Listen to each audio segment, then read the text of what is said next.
Assalamualaikum warahmatullahi wabarakatuh. Alhamdulillah al-wahidul qahar al-azizul ghaffar khaliqus samawati wal ard. Allahumma salli wa sallim wa barik ala sayyidina Muhammadinil mukhtar wa ala alihi wa ashabihi wa man tabi'a hudah ila yaumil mahsyar, amma ba'd. Faqad qala Allah subhanahu wa ta'ala, a'udzu billahi minasy syaithanir rajim, bismillahirrahmanirrahim. Wa sakhkhara lakumul laila wan nahara wasyamsa wal qamar wan nujumu musakhkharatun bi amrihi inna fi dzalika laayatin liqaumin ya'qilun. Wa ma dzara'a lakum fil ardi mukhtalifan alwanuhu inna fi dzalika laayatin liqaumin yadhakkarun. Shadaqallahul azim. Jamaah rahimakumullah, kembali kita panjatkan rasa puji kita dan syukur kita hanya kepada Allah subhanahu wa ta'ala, yang dengan segala rahmat anugerah hidayah kita senantiasa berada dalam keadaan yang sehat walafiat dan selamat, mudah-mudahan di dunia wal akhirah.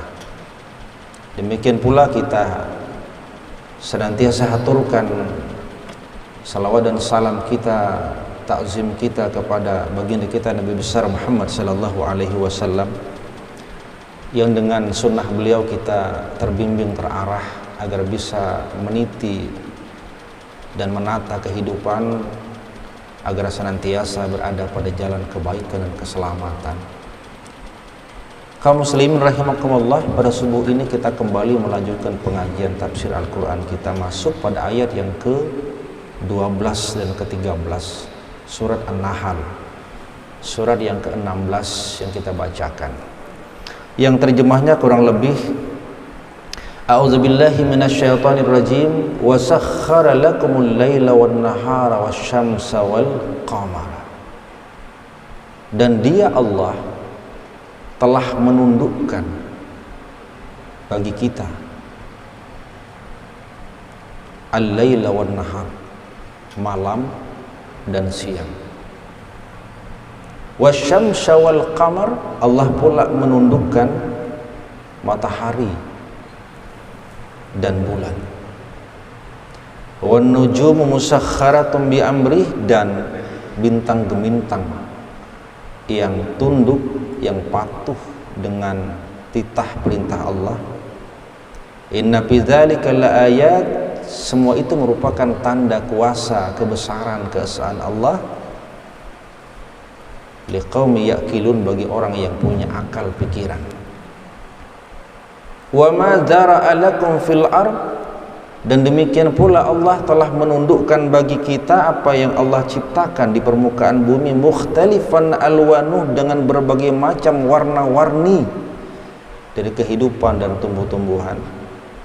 Inna fi dzalika laayat, semua itu merupakan pertanda esa kuasanya Allah, liqaumi yadhakkarun, bagi orang-orang yang memiliki kedekatan ingat kepada Allah subhanahu wa ta'ala. Ayat ini merupakan lanjutan dari beberapa ayat sebelumnya yang masih berbicara tentang bagaimana Allah menunjukkan kuasa esanya Allah lewat penciptaan alam semesta. Yang di ayat ke-12 ke-13 ini Allah berbicara tentang bagaimana siang malam, matahari, bulan, lalu ada efek terhadap metabolisme kehidupan, warna-warni tumbuh-tumbuhan, dan bahkan warna-warni kehidupan manusia.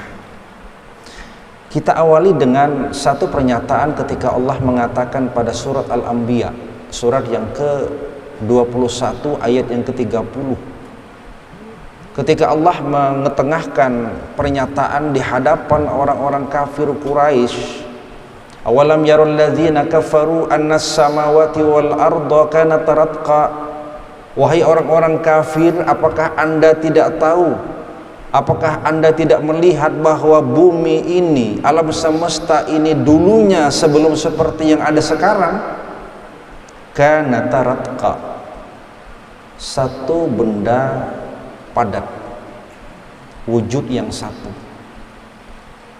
Jadi alam ini sebelum seperti yang kita tempati, yang kita saksikan sekarang, dulunya hanya merupakan satu benda padat.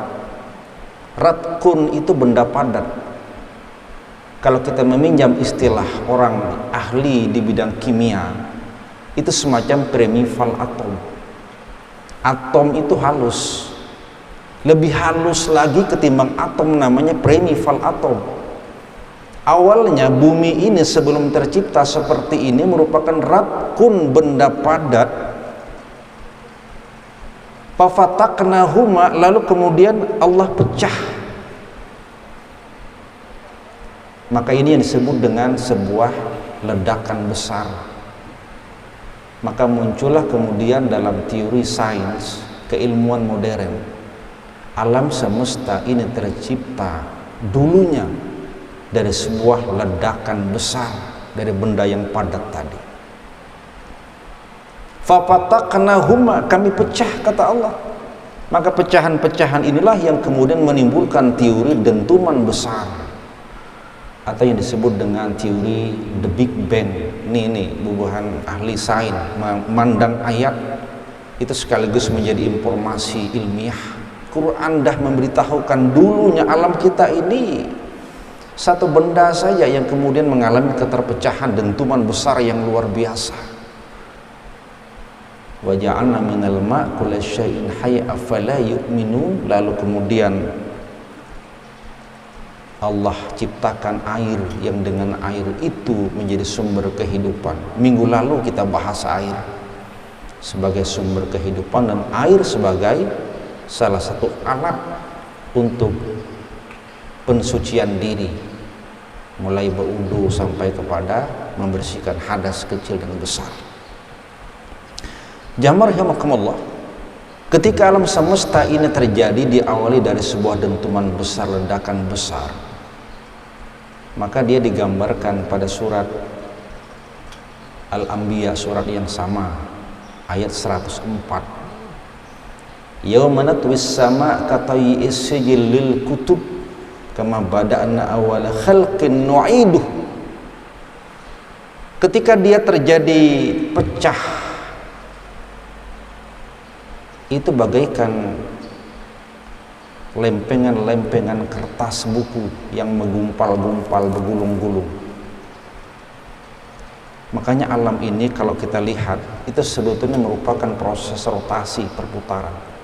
Mun ada yang pecah, terjadi fragmentasi kehidupan alam, itu senantiasa akan bergumpal-gumpal.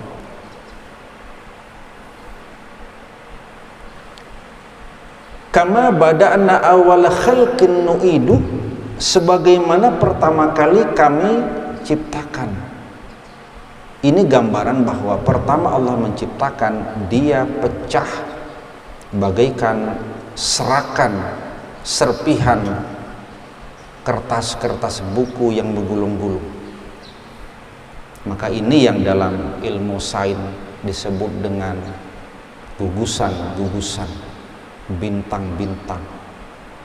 Bapak Ibu rahimakumullah, para ahli sains itu mengatakan ada banyak gugusan bintang, dan salah satu di antara gugusan yang terkenal ialah gugusan Andromeda dan Bima Sakti. Dan kita berada pada gugusan yang disebut dengan Bima Sakti, di mana ada bumi yang kita tempati. Ini menunjukkan bahwa alam ini begitu luas, tak terhingga.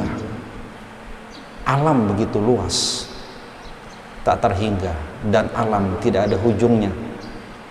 Jadi mun ada istilah ku kejar kau sampai ke ujung dunia, nakainya mah dunia tidak ada ujungnya.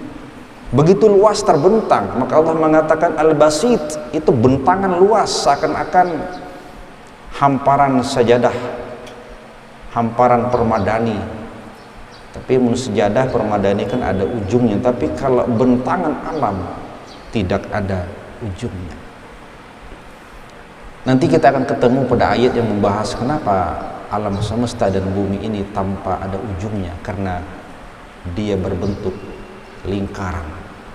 Namanya lingkaran, pasti kalau orang jalan tidak ada ketemu di mana ujungnya.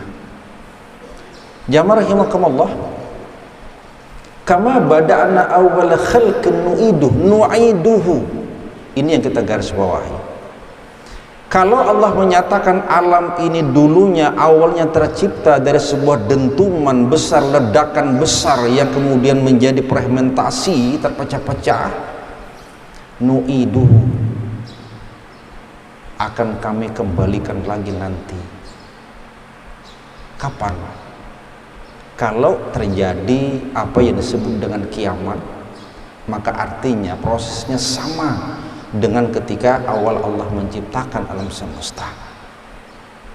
Kalau awalnya Allah menciptakan dari sebuah dentuman ledakan besar, maka kiamat akan terjadi pun dengan dentuman besar, ledakan besar alam semesta. Mana gejalanya? Dah kelihatan gempa bumi di mana-mana. Itu baru percikan-percikan kecil. Bayangkan kalau seluruh bumi yang kita tempati itu mengalami ledakan, dan ini yang disebut dengan kiamat kubra, hancur alam semesta. Jamaah rahimakumullah.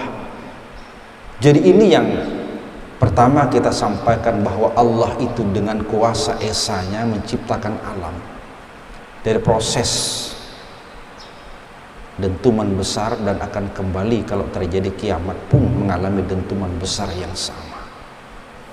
Awalam yarul ladzina kafaru, tidakkah wahai orang-orang kafir kau pahami itu, kau lihat itu? Maka tidak sekadar orang kafir saja yang menjadi khitab ayat, kita juga, dalam arti wahai orang-orang yang beriman, sadarkah kita kalau alam ini dulunya benda yang satu yang padat, kemudian dengan pengembangannya dan kepadatan masanya dia meledak. Demikian pula nanti pada kehidupan akhir dia pun akan mengalami kepadatan, pengembangan, meledak. Karena bumi punya kapasitas, dan kalau sudah melebihi kapasitas, bukankah dia akan meledak? Balon saja kita isi dengan gas, maka masanya itu akan setara dengan berapa volume, berapa ukuran balon yang harus dimasukkan gasnya. Namun kebanyakan memasukkan gas, blak, meledak dia. Kira-kira begitulah gambarannya. Alam semesta sudah tidak mampu menampung daya kehidupan manusia bertambah banyak. Rumah kaca di mana-mana,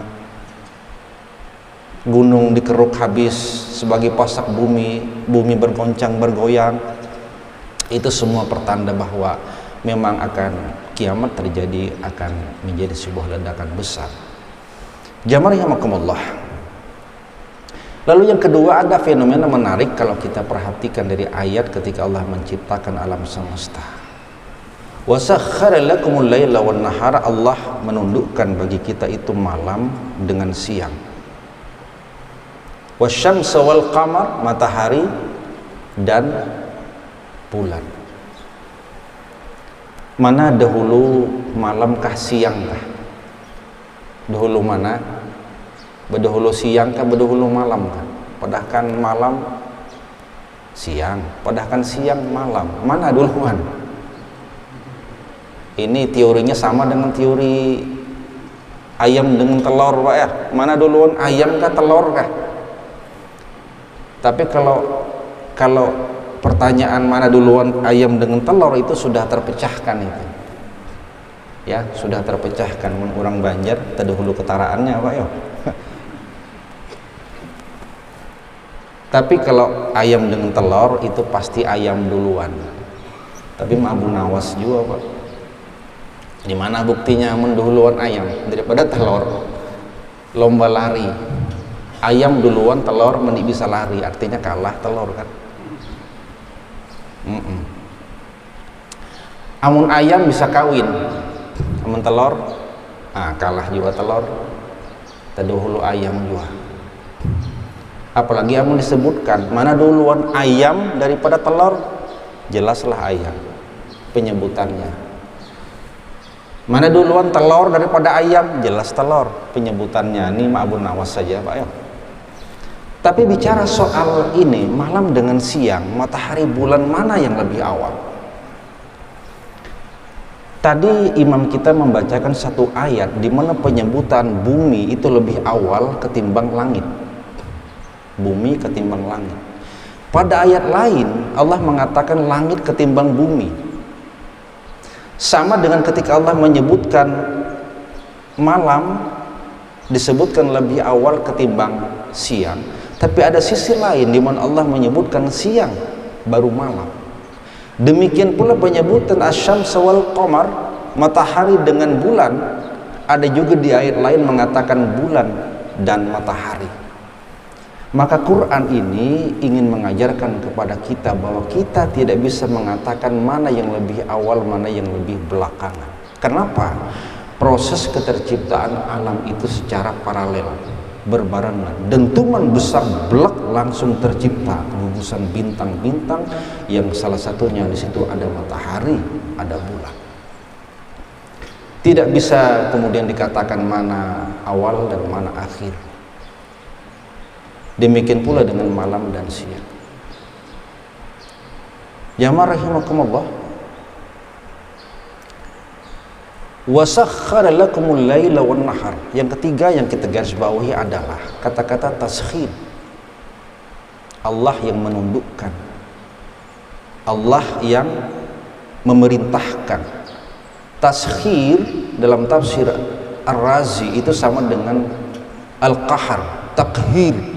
Allah yang memerintahkan, yang memaksa, yang tadbir, yang mengatur.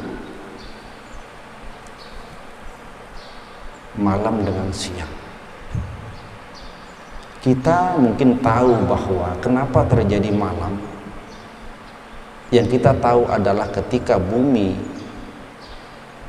di belakang bulan menutupi cahaya matahari. Permukaan bumi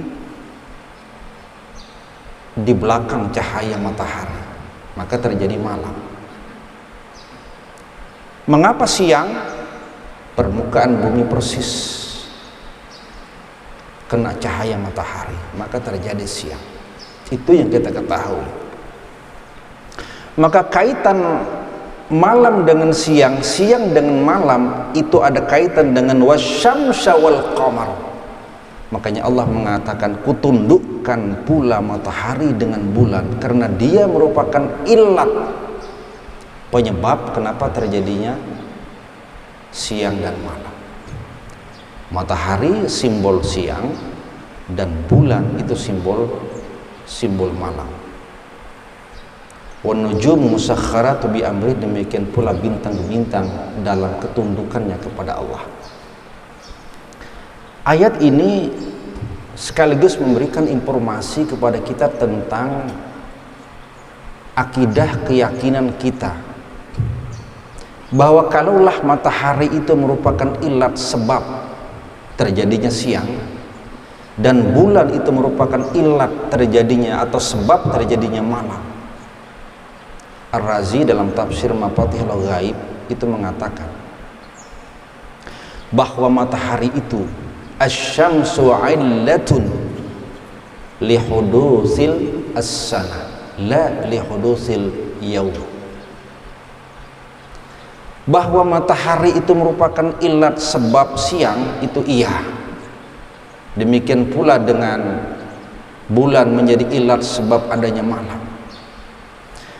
Tapi matahari dengan bulan itu bukan al-musabbibul ula.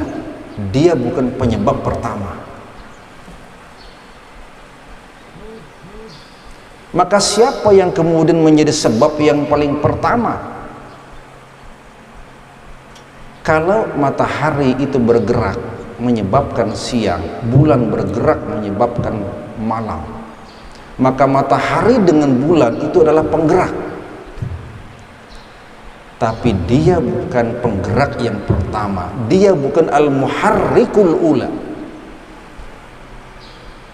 Maka siapa yang menjadi al-musabbibul ula dan al-muharrikul ula, disitulah Allah subhanahu wa ta'ala. Makanya dia mengatakan wasakhkhara lakum, dia yang menundukkan.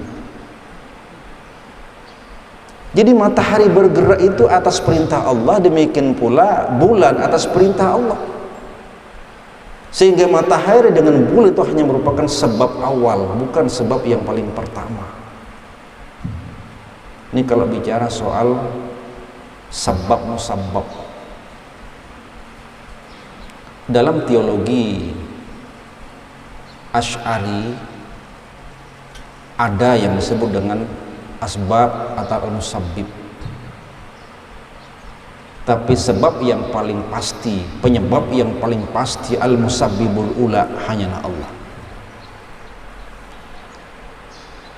Maka dalam konsep teologinya Al-Asy'ari,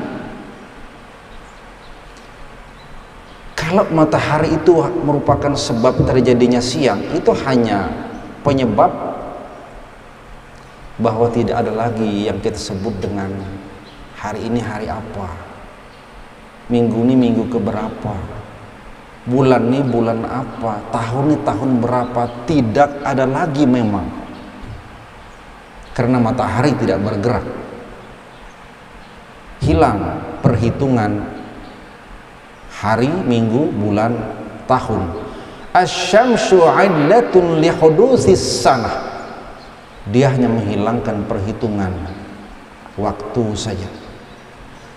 La li hudutsil yaum, tapi tidak menghilangkan apa yang disebut dengan masa. Masa masih ada.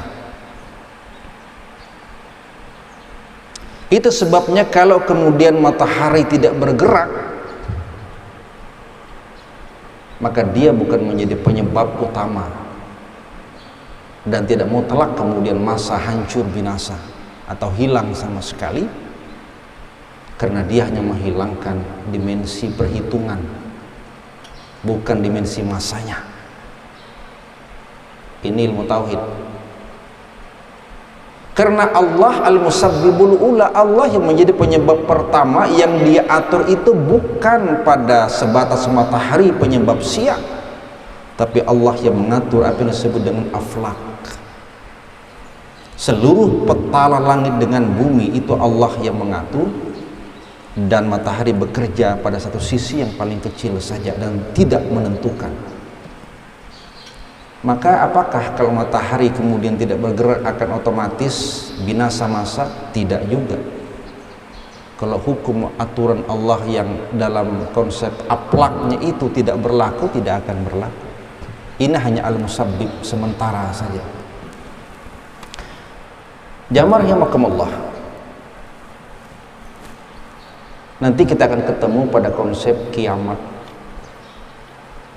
Yang jelas kiamat itu adalah hancurnya alam, tapi hancurnya alam tidak menghilangkan massa, bahkan tidak menghilangkan materi yang ada. Dia berubah saja, karena kehidupan berganti. Kama nu'iduhu, kami kembalikan. Hancurnya alam, kiamat, tapi tidak mutlak menjadi hilang lenyapnya, karena dia hanya berganti materi dan berganti massa.